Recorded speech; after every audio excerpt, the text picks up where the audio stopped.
A Bible reading from an Atheist by Keith Burgess. This is an honest reading of the Bible and a critical review, even though I personally don't believe in a God.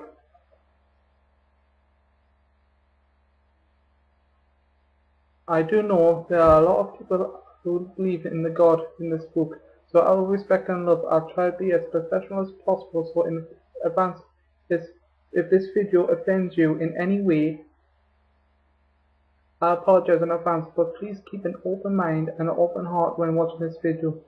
Don't let your faith blind you to the truth, as the truth will set you free.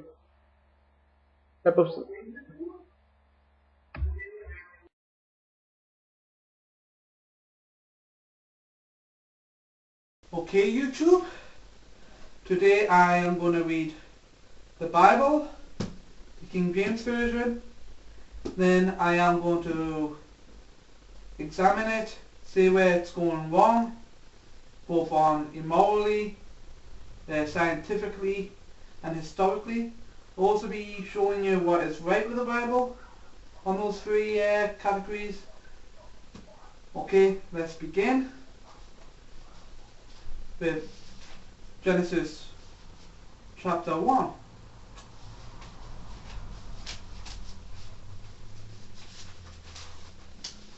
Okay. In the beginning, God created the heaven and the earth. And the earth was without form and void, and the darkness was upon the face of the deep. And the Spirit of God moved upon the face of the waters. And God said, "Let there be light." And there was light. And God saw the light, and it was good.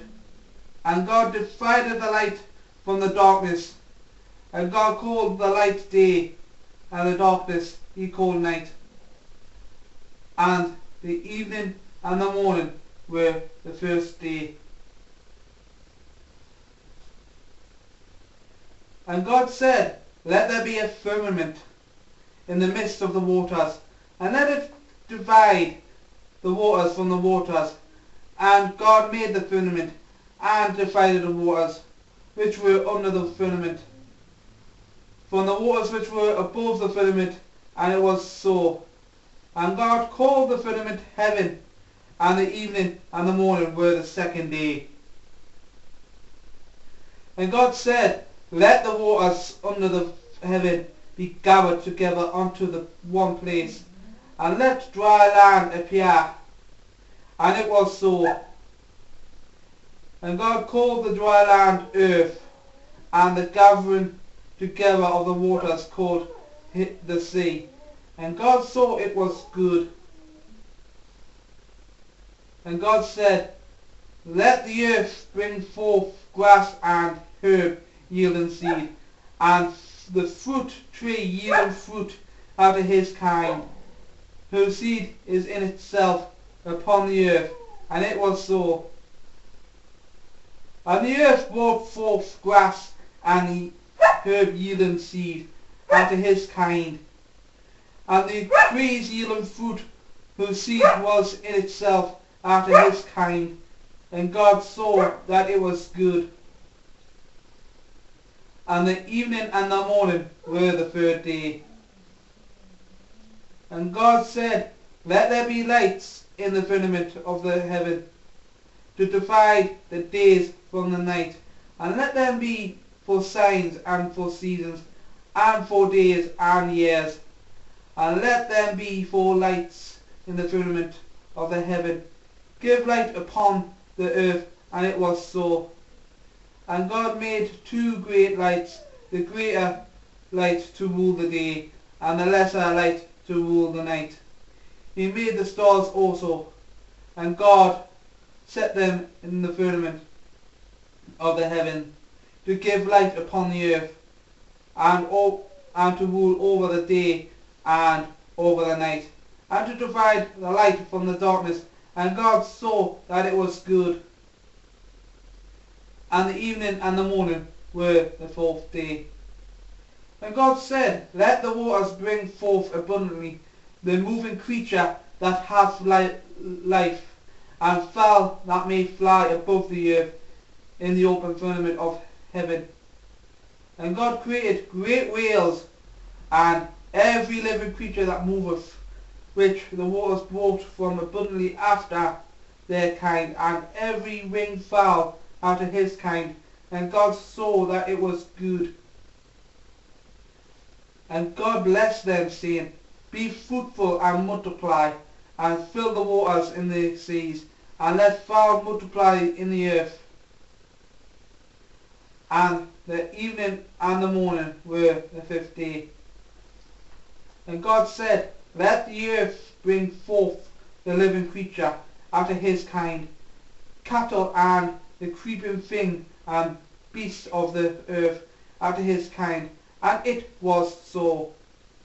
And God made the beast of the earth after his kind, and cattle after their kind, and everything that creepeth upon the earth after his kind. And God saw that it was good. And God said, Let us make man in our image, after our likeness, and let them have image. Let me backtrack that. And let them have dominion over the fish of the seas, and over the fowl of the earth, fowl of the air, and over the cattle, and over all the earth, and over every creeping thing that creepeth upon the earth. So God created man in his own image.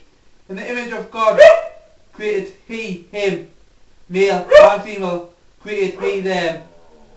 And God blessed them, and God said unto them, Be fruitful and multiply, and replenish the earth, and subdue it, and have dominion over the fish of the sea, and over the fowl of the air, and over every living thing that moveth upon the earth.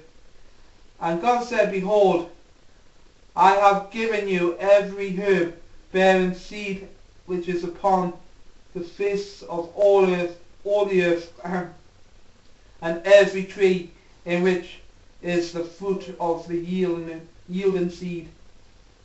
To you it shall be for meat, and to every beast of the earth, and to every fowl of the air, and to everything that creepeth upon the earth, wherein there is life, I have given every green herb for meat. And it was so.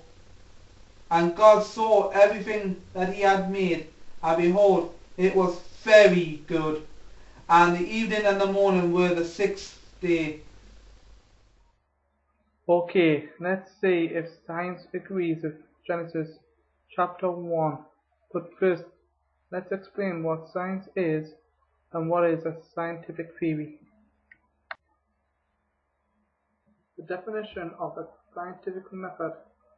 The scientific method is a body of techniques for investigating phenomena, acquiring new knowledge or correction and integration with previous knowledge. To be termed scientific, a method of inquiry must be based on empirical and measurable evidence, subject to the specific principles of reasoning. As from Wikipedia.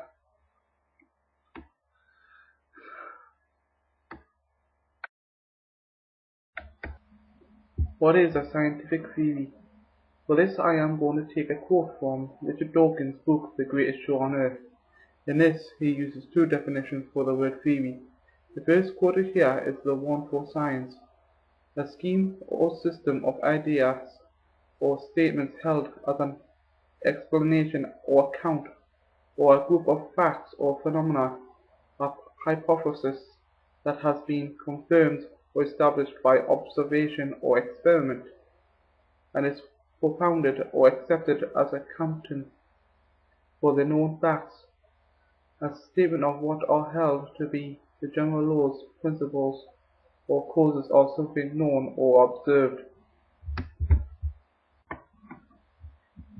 The second definition of the word theory is for religion. I bring these up now so I don't have to explain them later on in the series of the Bible readings and critical review. And here it is.